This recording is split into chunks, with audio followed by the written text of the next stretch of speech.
wrapping up the automation discussion, and differentiators in smart home devices. This is Mac Voices. This edition of Mac Voices is supported by the MacVoices Dispatch, our weekly newsletter to keep you up on all the latest from Mac Voices. Watch or listen to Mac Voices straight from your email client. Sign up at macvoices.com/newsletter and stay up to date. Welcome to Mac Voices.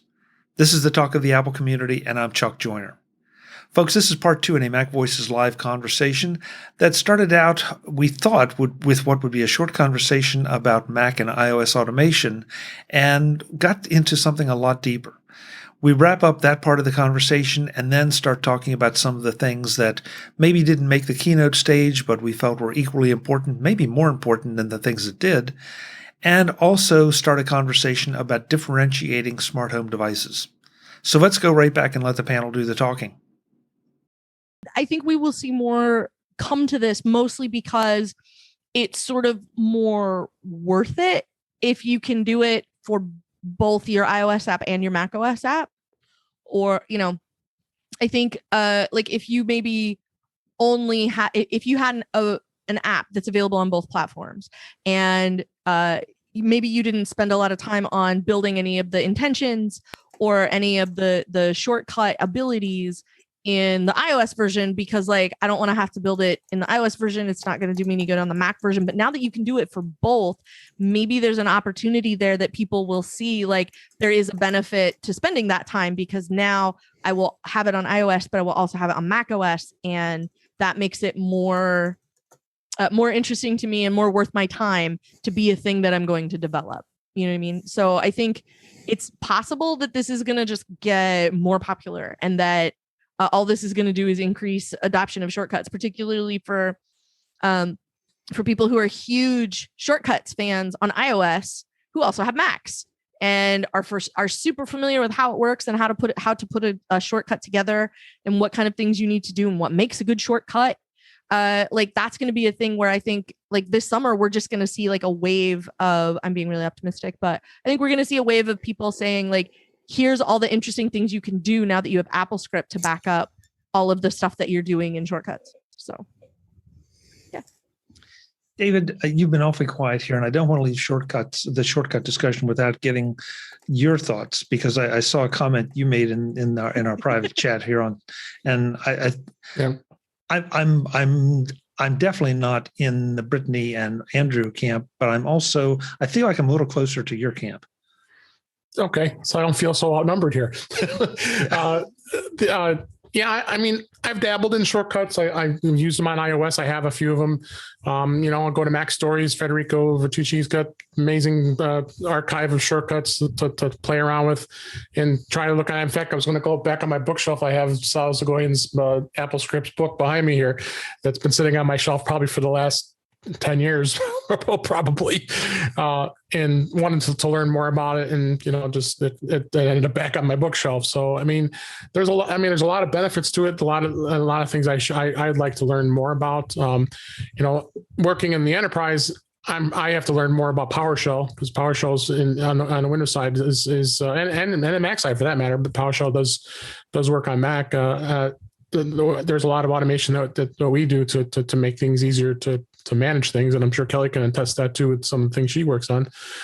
So it all has some great things to do, and I just like you, Chuck, I haven't really delved into it too deep.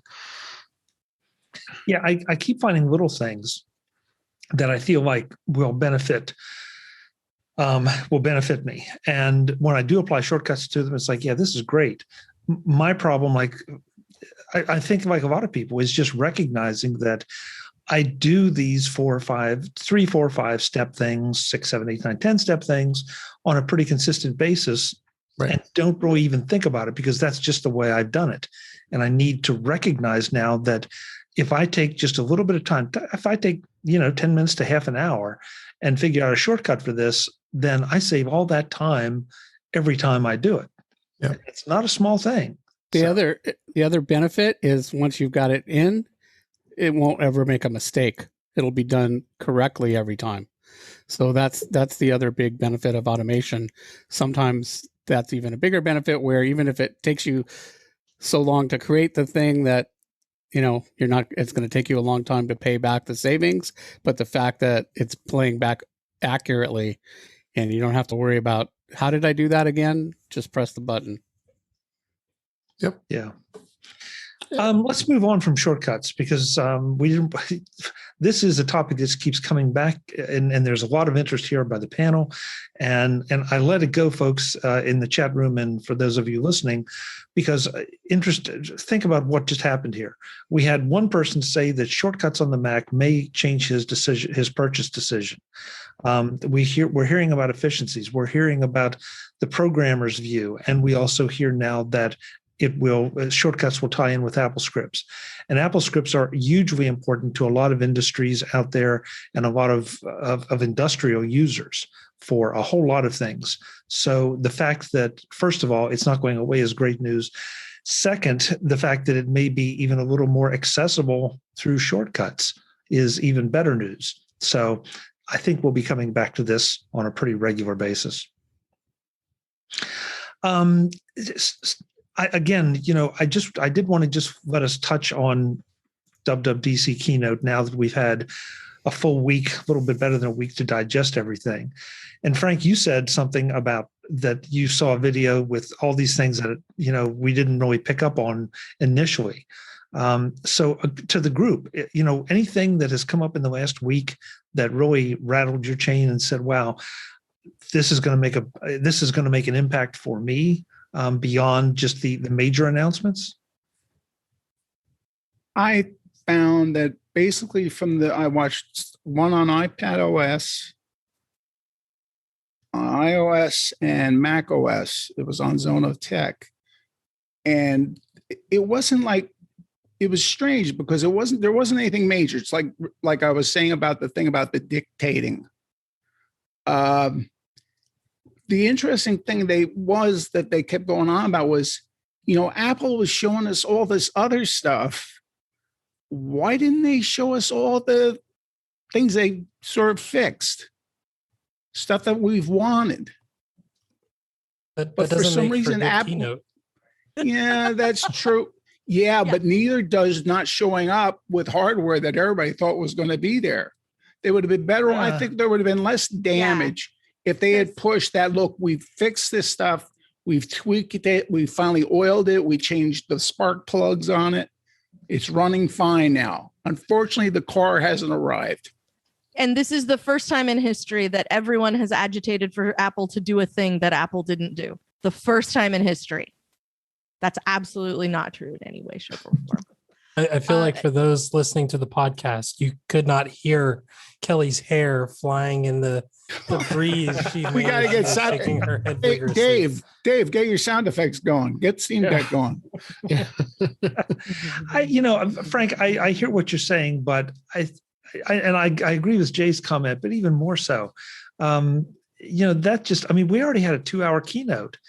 And think about all the things that we've learned subsequently, fixed or not, just little things. I mean, we could have been there for 2 days going through some of this. So I don't think you can damn Apple for that.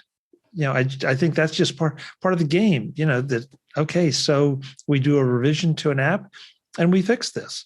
And that's not even how they would say it. They would just say it works this way now.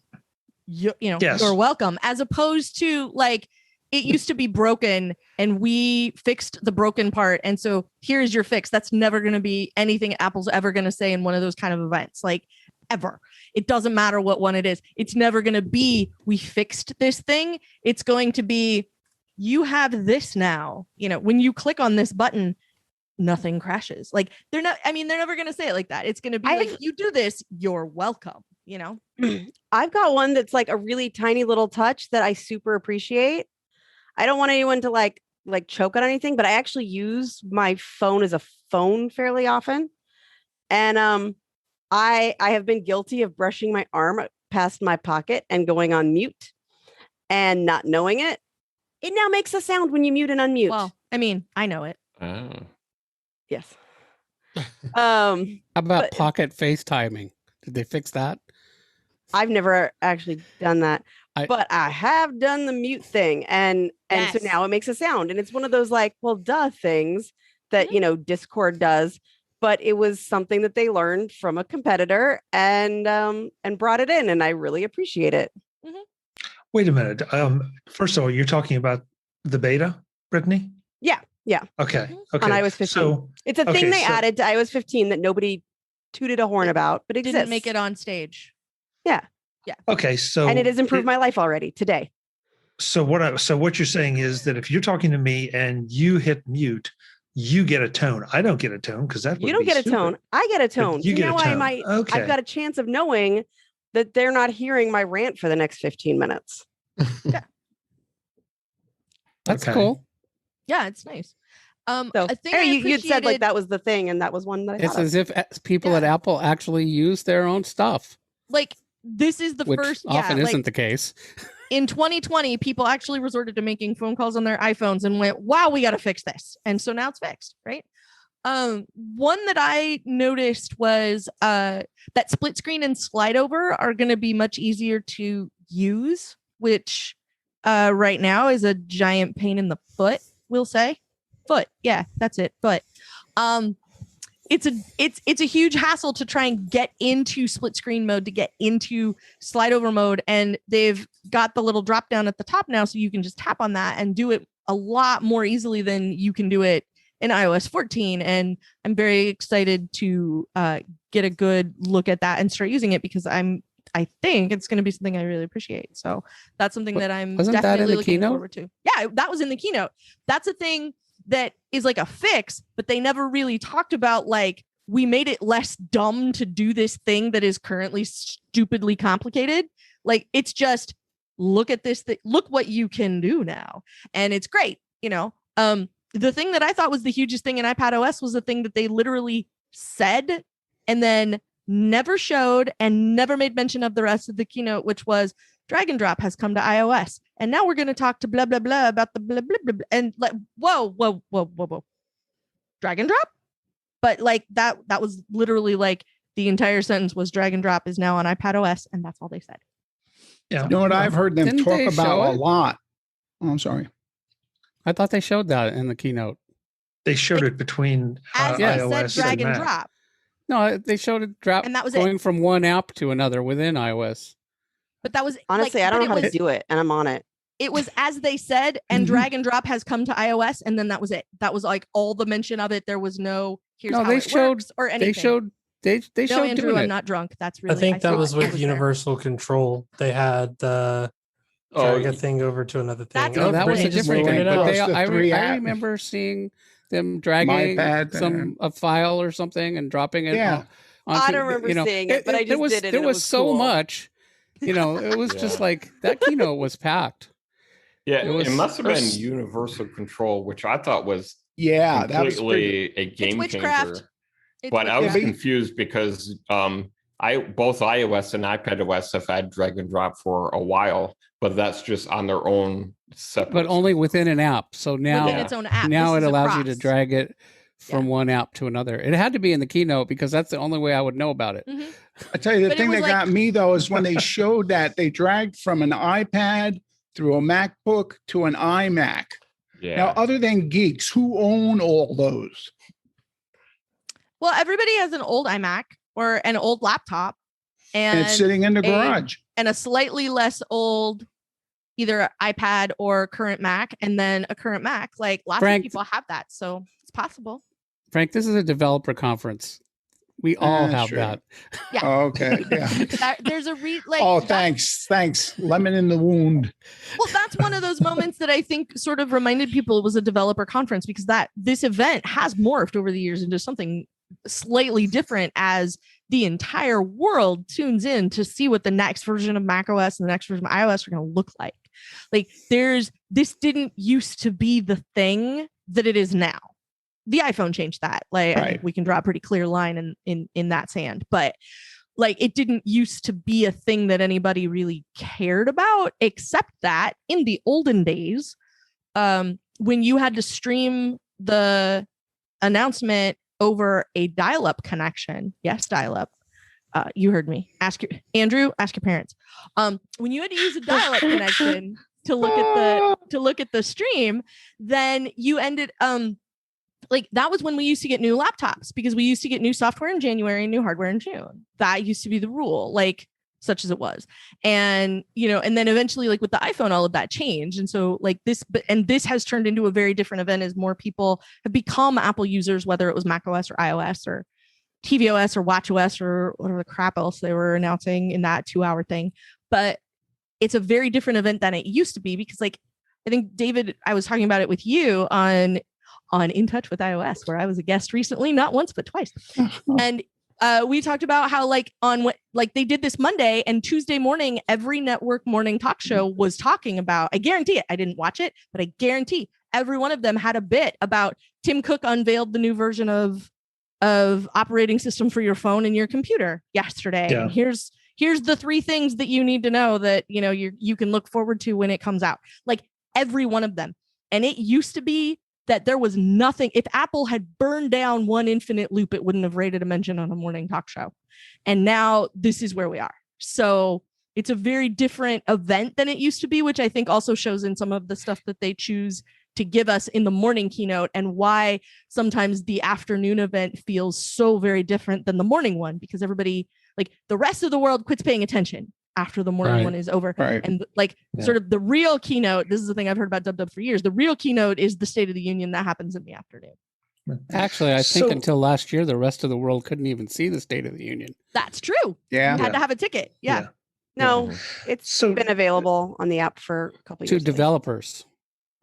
Yeah. You could have the free account and get it. Yeah. But you had to register for a developer account. It was a low bar, but there was a bar. Yeah. Okay. But Frank, I think one point that we haven't talked about though, and your point is well taken, who has all the devices? Well, yeah, there are a lot of the audience to this show that will have those devices, and definitely this panel. But I also think there's a larger issue of just demonstrating the Apple ecosystem and what Apple is building into it. And, is that particular demonstration going to sell a company on adopting Macs for some or all of their workers? I don't think so. But at the same time, it's going to simplify things. It's going to show that, this is an organization who is building things that can work together. And I think that at a 30,000 foot view is very, very important. That we continue. We sit here and grouse a little bit about, are the platforms coming together? Oh my God, this is fantastic, or this is the end of days, depending on your point of view. But at the end of the day, I don't think it's such a bad thing for the real users out there who have those devices and want to move things, and they have something on their iPad and they want to move it to the Mac, and it's like, now, how do I do this now? Can I send it through iCloud, or should I try to export it to Dropbox, or do I do it through AirDrop, Sidecar, email? I mean, how do I get this done? Yeah, right. And showing and making it easier and showing how it can be done, I think is really, really important. Mm-hmm. And remember, Apple's got way more customers on iOS than they do on macOS. Orders of magnitude. And they want to, bring more of those customers over. It's like dump your Windows thing and, come on over here. So I think that's what that kind of feature is about. Try, I don't think by itself it's going to do that, but it's just one little, if I had a Mac instead of a Windows machine, I could control them all with one mouse and one keyboard. I think David could attest to that when Christopher Lawley was at the user group meeting. Yeah, no, it was definitely different. That's for sure. Oh, I watch him constantly. He's amazing. The only issue that I have with what Chuck was saying was it convincing people on their iOS devices to move to the Mac is you have to initiate this from Mac OS. So you're like, I don't see how people that are on an iOS devices go, how do I get this to my computer? They're like, oh wait, first thing I have to go fire up the old thing that isn't running anymore. Let me cut it on and see what happens. Oh, I haven't even installed Monterey yet. Well, this isn't going to happen. I mean, I think if AirDrop didn't do it, I don't think this is. I think I agree with you in that it is a business. It's a business idea that is a beautiful story. It's a beautiful, what I like to call a demo piece. You know, sometimes you have a great thing you want to show because it's like, now watch everybody go, ooh, when you do it. But ultimately, I don't think anyone outside of folks that listen to this show or all of the other Mac and Nerdistry, like, are going to ever find out about this unless it's by mistake. But when they do find out, they're going to have their minds blown, and that's always fun to watch. Yeah. But Jay, I hear what you're saying, and I agree with it. But I think we're doing it again. That's the way it is right now. What will it be in a week, 2 weeks, a year? You know, it's yet another step forward. And that's why I said what I did about the 30,000 foot view. I think that we have to look at so many of these developments, small and large, from that perspective, because Apple plays the long game. We all know that. Mm-hmm. And if you're taking a short-term view, then you're really missing, I think, a lot of what has made Apple great, and I think will continue to make Apple great. I wanted to add, just going back a little bit to, you were talking about Brittany finding and discovering new features that they didn't even announce at all. And I just find it intriguing, the fact that there's been a lot more, I guess we could call them Easter eggs, that things that they never really said that's out there, and it's out there. Like today, there was an article in Mac Rumors talking about the Files app now being able to click and hold and drag a selection and be able to pull everything over, as well as compress, move, and copy, and all those things. So that you have that activity. And then the other thing too, as well, which interests me only because of working with Windows, that it's supporting NTFS read only. I mean, because you are going to get dry. Someone might give you a external media that's NTFS formatted, and then you need to be. I hope not, but no, they will. It's gonna happen. What is iOS is supporting that? Is that iPad OS and iOS? Yeah, is supporting it through Files app. You can plug that external device in, and it's going to be read only, but you'll be able to at least get the files and copy them over onto your iPad. Hallelujah. Yeah. Mm-hmm. So those, when you hook it to a Mac, is it also read only? Yes. Yes. Yeah. So they just ported. Yeah, you're going to see more and more of that, where the platforms just do the same thing. But my point is, it's interesting to see what's been happening with this version of iOS and iPadOS, that they're doing a lot of things that they aren't thinking that are very important, but there's a lot of people out there like us that are out there looking and seeing what's different, and it's something that people aren't talking about. And this is some cool stuff. I'm pretty intrigued if there's going to be more. I bet there will be. I've got two words that I keep hearing on YouTube about iOS: progress bar. Oh. You wouldn't believe how people think that's manna from heaven. And now they can go into their files, and it's like, look, I don't have to sit there and sort of guess how long it's going to transfer. It shows the minutes, the time, and I know what to do. But people are just little things like that. That's the stuff that's grabs you. So exactly. Forgive me, I'm missing it. What progress bar to do what on iOS? If you were dragging a file from your hard drive into the files folder on iOS on the iPad, right, there was no way of knowing how fast it was going. You had no idea how much was being downloaded, how quickly, or what. And people kept screaming, please, please, we want a progress bar. And sure enough, they brought it to this beta. And I swear to you, about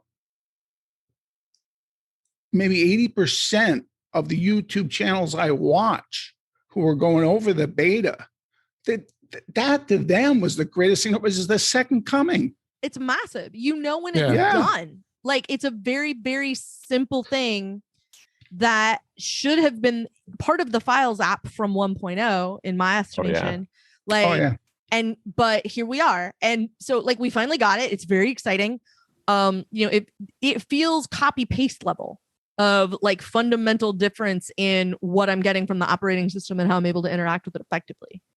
So I'm very excited about that. Yeah, it it was mentioned in that same article I just mentioned and I put in our chat. That's pretty awesome. To be able to, you never knew how long it was going to take to copy, from one source to another on an iPad. You just never did. Now that's awesome. So I think you're all kind of making my point that all these little changes. There were some that were annoyances. There were some that were more than annoyances. There were some that were only important to Frank, but they weren't important to David. They were critical to Brittany, but Kelly couldn't care less. And if you were if it was important to you, then it's like, why doesn't Apple do this? And if it wasn't important to you, then who cares? So there you go. Andrew, I think I interrupted you. Sorry. Oh no, I was just going to mention. There was another feature coming to iOS and iPadOS and macOS that they didn't announce on stage, but I think it's still pretty important. And Kelly and I had discussed this on an episode of PDO, and that is iCloud Keychain will now be able to support two-factor authentication codes. TOTP, time-based one-time passwords, are part of iCloud Keychain. Yeah, that was actually on Andrew's wish list. So now Andrew has taken the victory lap on a subsequent episode of TVO, and now Andrew is a respected Apple pundit, and every goofy ass thing he says for the next 10 years, we all have to believe because he was right about this thing this time. So I will just share my wish list with everyone. I don't make the rules, y'all. That's just how it works. I quoted your article on the podcast as well. So awesome! But it's one of those things that, again, like Andrew said, like it didn't even rate a mention in the keynote, but it's massive because it's the kind of thing that's just going to make everybody's security better. It's exactly the kind of stuff we want Apple to do. Like Apple went, you know what? Backups. Like trying to back up your stuff sucks rocks right now. We're going to try and make that better for you. And they gave us Time Machine. And Time Machine, after a fashion, Time Machine did make it easier for anybody to back up, for anybody to have good backups, to have backups that reach back over time. And that's important because that's like a lot of people who wouldn't necessarily sign up for Backblaze or get Carbon Copy Cloner and set up a hard drive and do all of the things. Like we'll find it pretty easy to like poke a hard drive in the USB port and run Time Machine and call it a day. So that is a thing that Apple has done to help loads and loads of people preserve data. And this is a thing that's helping loads and loads of people level up security because the TOTP thing is just making it easier for people to have more security and a higher level of security with the stuff that they're doing. And it's part of the operating system, which means you're getting it for free. So at a minimum, if you just let iCloud manage your passwords, you're doing so much better than you were. Yeah. I want to welcome Mark Fuccio. He snuck in here on me. Mark, thanks for joining us. You're coming in late. And so I'm not sure how much of the show you've heard. Almost nothing. I am in late and I'm in your I'm in your neck of the woods in your backyard. So, we smelled a lot of fresh cut. Chuck's looking to the left. In Pennsylvania. He's in Chuck's spare bedroom. Is he out there? Yeah. Where are you, The Mark? Zoom call is coming from inside the house. 5 points. I am in Pennsylvania. Are you really? Oh, great. Yes. That's Hershey Park. Oh, really? Oh, my God. That explains the undisclosed location in your background. Yes, we have to. It's just just a hotel suite. Yeah. Okay. Yeah, we can talk via iPhone later. Yeah, definitely. Gee, I had no idea. Well, we've talked about shortcuts. We were just sort of wrapping up. Any thoughts on WWDC announcements that didn't make the big time, that were small and relatively maybe not unimportant, but came out after the fact? Anything that you saw that struck you? One thing did. I don't know if it. I'm sure it has probably been commented on. I guess the fact that Apple will do a secure relay, so. That will help people maintain an even higher level of security and protection. So I imagine that's making the people who make buku bucks selling, invading and selling and tricking people and giving up their personal data. I imagine that they probably soiled their underwear last Monday when they heard what Apple rolled out. it's going to be interesting to watch that particular feature get dissected. I know Dave Hamilton did some research on it for a Mac Observer article that was very good, and I think there's going to be more coming out so that we all understand exactly what's going on and how much of our traffic can go through there and what the implications are. But at the very least, it's just one more thing that Apple gives you from a security standpoint that is beneficial. Kelly, you said you had one more thing to call out. Yeah, a thing that I'm not so much interested in the fact that they announced it, but I'm really interested to see where it's going to go. And that is allowing the S-Lady on third-party devices. And because they mentioned it as part of the model house thing. I think everybody was distracted by looking at the stuff in the model home, and so like we didn't really pay attention to what they were telling us at that point. But and I think it came like hot on the heels of we're working with all these companies on door locks that you can unlock with your watch and with your phone. And that also sounds awesome. I am super duper excited about that because more than one time we've had this conversation in my house about being able to like unlock it with your watch. But aside from that, they talked about the assistant coming to third-party devices. And the thing that is the most interesting to me about that is that it feels like this is me being terribly optimistic. I'm a very optimistic person about stuff like this. And this is me trying to give Apple a ton of credit. So what I'm hoping is that what happens with this is that the S-Lady ends up sort of being forced to compete with the other devices, with the other assistants, that she has to compete with the A-Lady, that she's going to have to compete with the Google one, because if they're going to make it available, nobody's going to want it on their devices if it sucks. So I feel like this is partly like Apple's opportunity to really show off what she can do to either turn it into something awesome, or they've been doing a bunch of stuff that we just haven't seen roll out yet that is going to come out and is going to be something that's going to be worth having on your Sonos speaker, on your other devices, like the other things that they're going to put out where you can talk to the S-Lady. I feel like that's going to have to be a thing that happens. And so I'm really looking forward to what that ends up being, because we haven't heard a lot about that. And that feels like a thing that Apple was very, very much going to keep to themselves like forever, because she's pushing 10. I just talked to Dan Morin on Daily Observations last week. No, not last week, 2 weeks ago.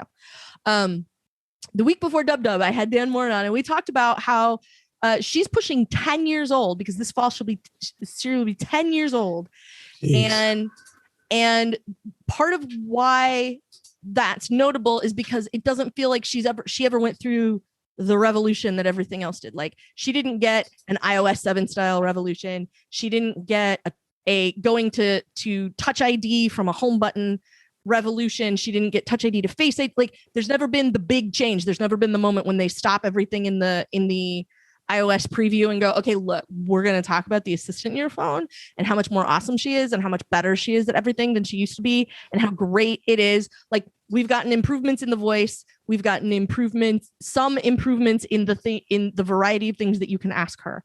But I really want to know where this is going to go, because hopefully what's going to happen is that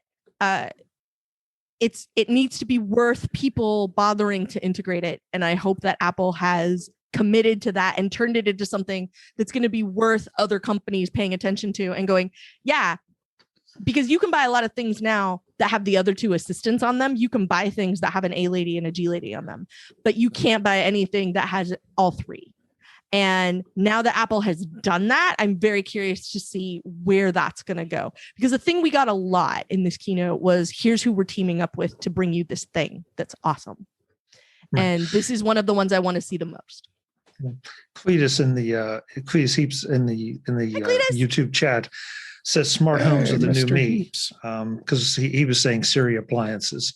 And yeah, I'm with you, Kelly. I think it's going to be very interesting to see how this does develop, and whether the other two smart assistants will fight back and maybe even try to elbow Siri out of the picture. That I think would be a mistake from a device manufacturer standpoint, because you're right. If If I knew that I could buy something that could handle all three and not lose the security that Siri offers me, that would be the product I would gravitate to. Right. Well, I had Jay on Daily Observations last week as one of the developers in my developer spotlight. And Jay and I talked about how at Google I/O, I don't know if we made it to the assistant, but we talked about how there were a number of things that they announced that really made it sound like Android was straight up coming for iOS. And it's going to be interesting to see what Apple's response to that sort of thing is. And the assistant was one of the things that they stopped and talked about during Google I/O, if I'm not mistaken, right, Jay? That was one of them, but I think the machine learning battlefield is still going on everywhere. I mean, to bring up, Chuck, remember, I hope you took your blood pressure medicine. To bring up Microsoft Build, I mean, they literally showed the entire logistics like pipeline from brewer's yeast to being dropped off at the store, being virtualized. And showing how they can track every single bottle of beer that leaves, that is manufactured and leaves that thing up until they hand it off to the grocery store, the convenience store, the liquor store. And I think obviously Apple isn't playing in that space. Apple does not do the whole big business logistics thing. They don't have a Azure or AWS competitor. But I think what's happening is all of these companies are really wanting to provide a show of force of like, here's how strong our machine learning, here's how strong our AI is. Because honestly, that's what the market's asking for is more AI, more machine learning, self-driving, self-operating, self-doing all the things other than self-making phone calls because you have a robot in the tube that can do that for you. But the thing that I think will happen with all of these competitors is the same thing that's happening in the video game console wars that is happening at the moment. You have a couple of places, I like to consider Apple the Nintendo here, where they've always kind of just done their own thing, kept to themselves. The people that love them, and it's perfect. But then you have like this you have the Xbox and then you have the PlayStation where they've constantly fought for exclusives. And now what they're doing is they're saying, we want exclusives on specific versions of the game. Ultra high def coming to PlayStation 5 first. Oh, this system now on Game Pass where you can play it on your TV without ever having an Xbox. I see Apple, Amazon, Google. I see all of them starting to do this, especially when we start talking about, what is it called? Matter? Is that the conglomerate thing that they're trying to do? Well, that's got something to do with HomeKit. Yeah, all the HomeKit stuff. The Smart Home Alliance thing got a better name. So yeah, it'll be nice when they say, oh yeah, no, everybody, let's play nice. But then what they'll do is Apple will go over to 12 South and, grab them by the collar and hold them against the lockers and go, no, you're not going to use any of that Android stuff, are you? And then, Amazon, who I forgot who their CEO is now, but they're going to they're not going to grab Ecobee, but they'll grab someone else and they'll hold them against the lockers and go, no, you're not going to use any of that HomeKit stuff, are you? And they'll basically start inking out these exclusivity deals that we see in the video game industry that we've just kind of gotten used to. And the end result is the same thing that happens with video games. You just wind up buying everything. And you say, well, my doorbell still works on this. My AC works on this, my TV works on this, which is exactly what this whole consortium is designed to prevent. But again, show of force, great theatrics on the front. You go on stage and you go, we're working together. Government, please don't break us apart. And then you go behind the back of the school and you go, hey, look, I'm going to need you to play ball, right? I struggle with this, Jay, because I guess I look at it from the opposite side. I see that some of the features and everything, they're differentiators to me. Is why would I buy? I mean, why wouldn't I just go and buy, an Acme smart home assistant if it responds to the same things and does everything else that each one of the others does? So if I'm Apple, if I'm Google, if I'm Amazon, I'm going to want to put differentiators in there. And I don't think that's a bad thing. Our conversation about smart home differentiation and why it could be a good or not so good thing continues in the next edition of Mac Voices. I hope you'll join us then.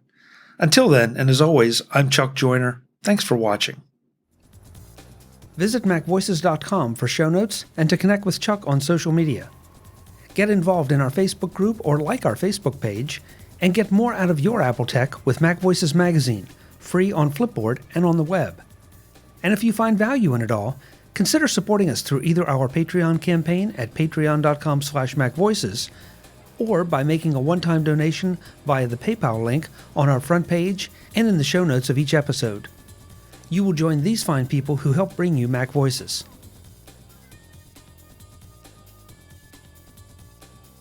Advertising handled by Backbeat Media at backbeatmedia.com.